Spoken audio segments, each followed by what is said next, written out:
मनोज जरांगे पाटील यांनी पोलीस सुरक्षा नाकारलेली आहे। जरांगे पाटील यांनी पोलिसांना कारमधून उतरवलंय। सरकारनं ही पोलीस सुरक्षा त्यांना दिलेली होती, मात्र मनोज जरांगे पाटील यांनी ही जी सुरक्षा आहे ती आता नाकारलेली आहे।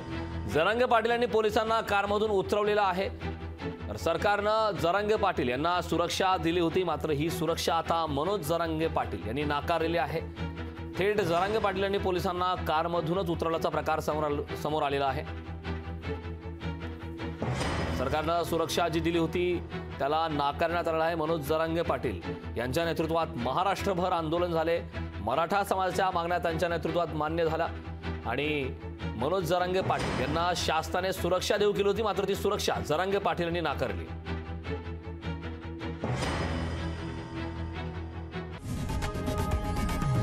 लोकशाही मराठी ऐका, पहा, जागरूक रहा।